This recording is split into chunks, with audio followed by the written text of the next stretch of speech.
Now with the Detroit nonprofit making beautiful music for a quarter century now, promoting not only diversity, but also inclusion in the arts and changing the lives of gifted Black and Latino musicians and their audiences forever.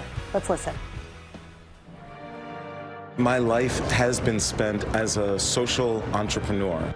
I was actually born in Monticello, New York, and I was adopted by a white Jewish family. I first started playing the violin when I was 5.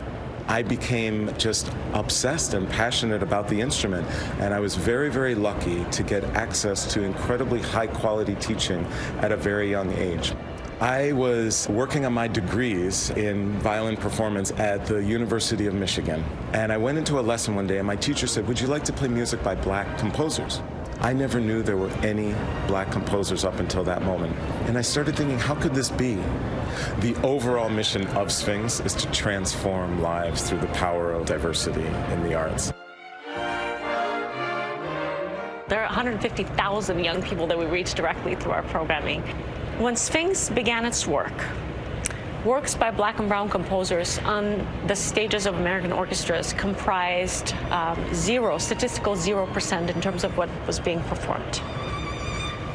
Today, the total percentage of works by BIPOC composers is at 22%.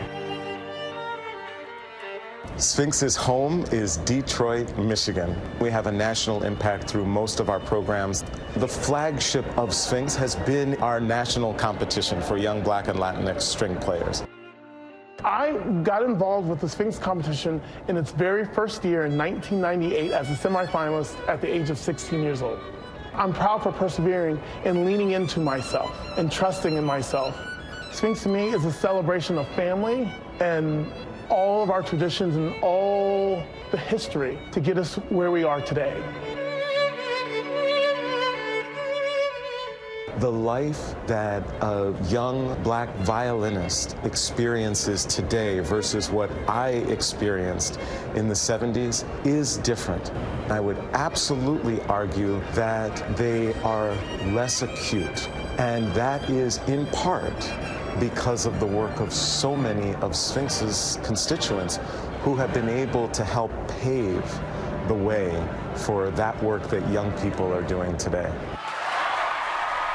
My gosh, chills. so important. And the sound of that violin, right, that always gets you. It's a universal human sound, and it's so important what they're doing there with this organization. Promoting diversity in the arts. Yeah, absolutely. So important. So important. Well, hey there, GMA fans. Robin Roberts here. Thanks for checking out our YouTube channel. Lots of great stuff here. So go on, click the subscribe button right over here to get more of awesome videos and content from GMA every day, anytime. We thank you for watching, and we'll see you in the morning on GMA.